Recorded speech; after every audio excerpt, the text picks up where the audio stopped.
Hanya dekat kasih-Mu Tuhan, maka jiwaku pun tentram. Engkau menerimaku dengan sepenuh hati-Mu. Terima kasih Tuhan.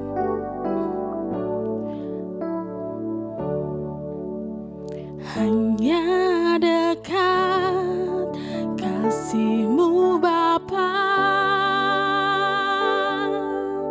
jiwaku pun tentram.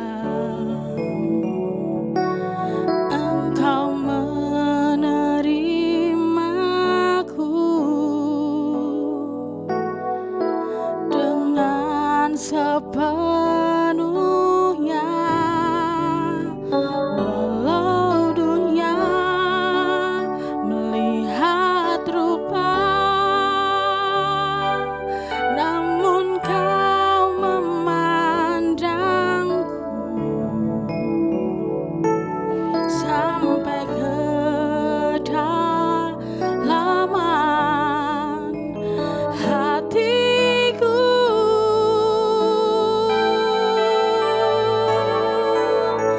Tuhan, inilah yang ku tahu, Kau mengenal hatiku jauh melebihi semua yang terdekat sekalipun. Tuhan, inilah yang ku mau, Kau menjaga hatiku supaya kehidupan memancar senantiasa.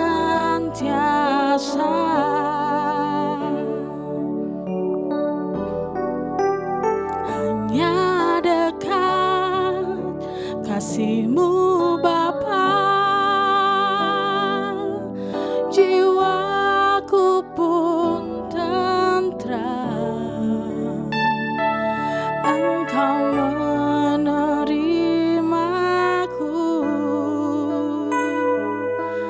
dengan sepenuhnya, walau dunia melihat rupa,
jasa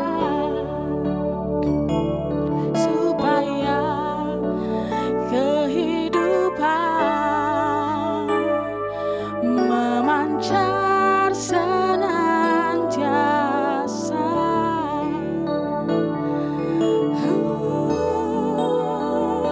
Haleluya. Terima kasih Tuhan, hormat puji bagimu Yesus. Kau layak disembah, layak ditinggikan, hanya Yesus Tuhan. Terima kasih Tuhan. Haleluya. Haleluya.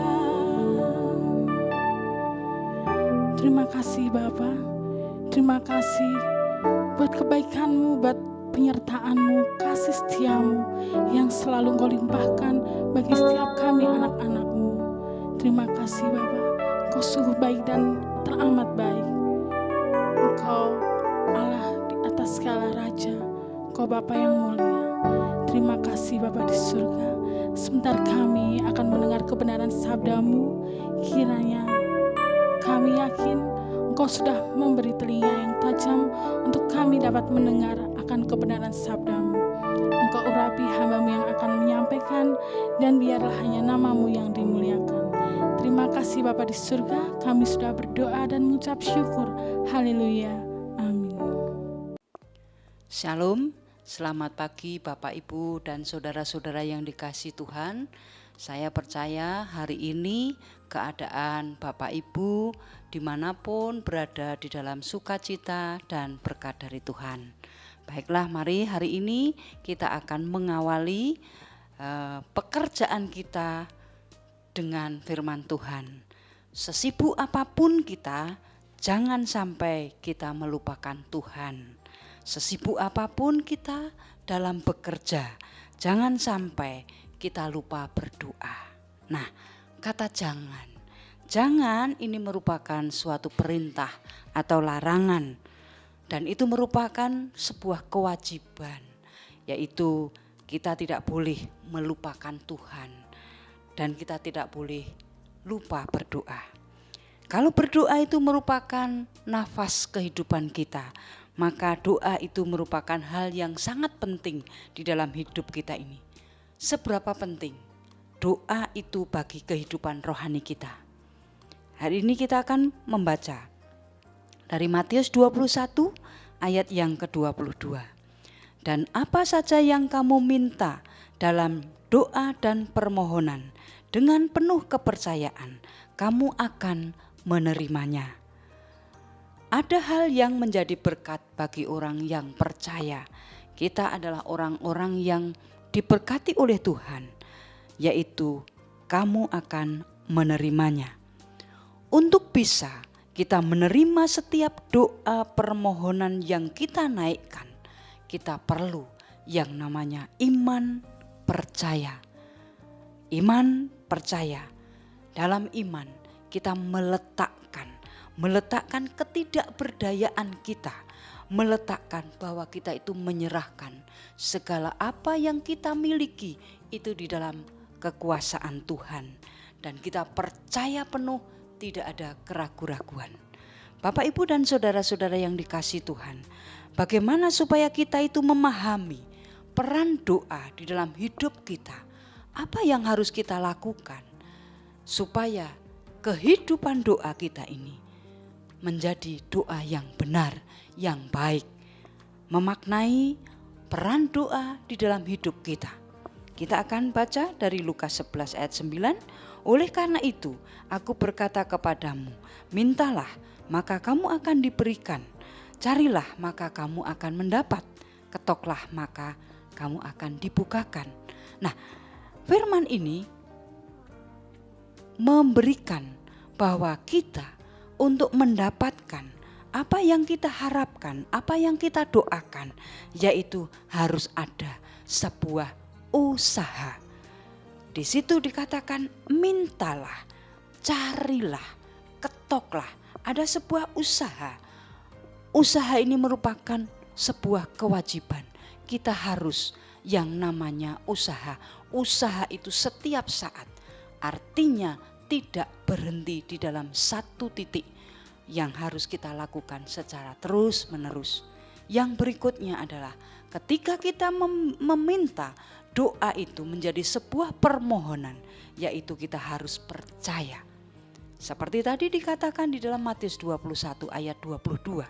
Apa saja yang kamu minta dalam doa dan permohonan, kita penuh kepercayaan harus menerima.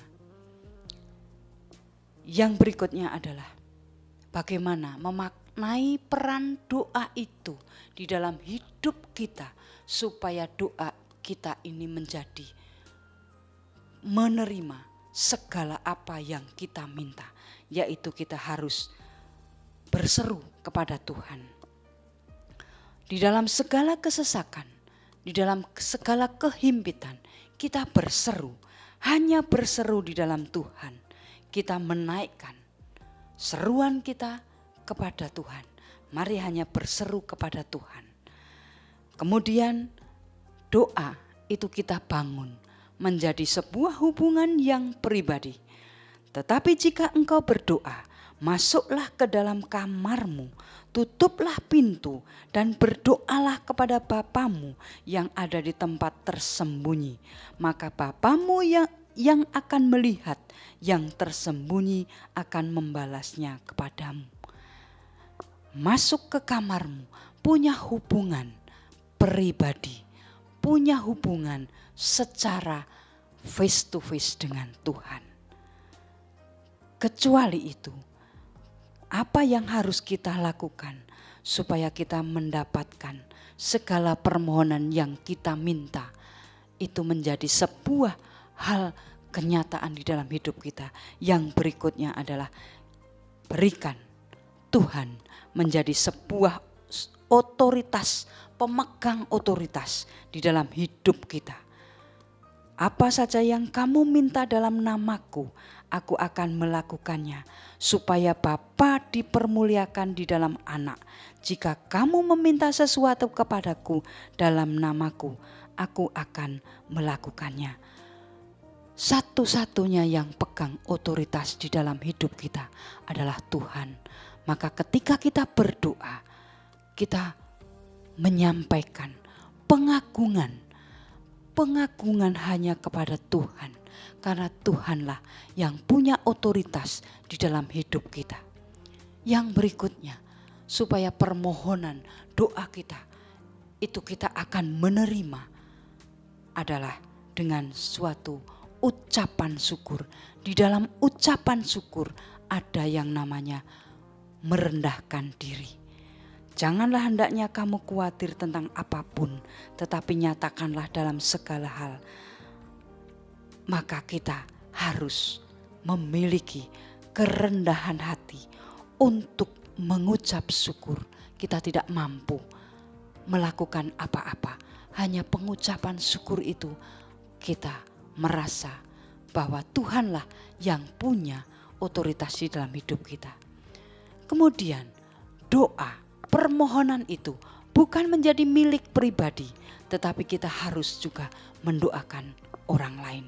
Di dalam Yakobus 5 ayat 14 sampai 16, kalau ada seorang di antara kamu yang sakit, baiklah ia memanggil para penatua jemaat supaya mereka mendoakan, serta mengoleskannya minyak ke dalam nama Tuhan, dan doa yang lahir dari iman akan menyelamatkan orang sakit itu.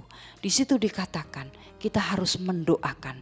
Jadi jangan menjadi orang egois, bahwa doa permohonan itu bukan menjadi milik kita.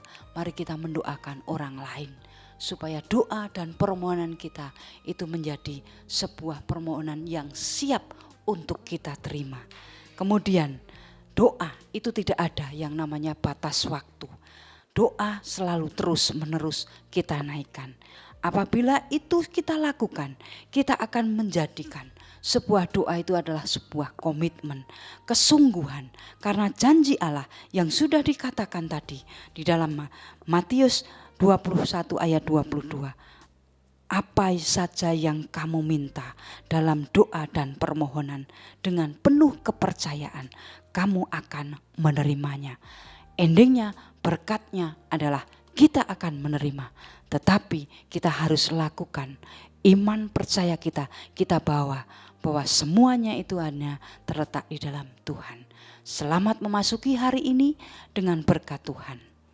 Selamat pagi, selamat beraktivitas. Tuhan Yesus memberkati. Bagi Bapak Ibu Saudaraku yang rindu untuk didoakan, bisa menulis di dalam kolom komentar doa pagi online.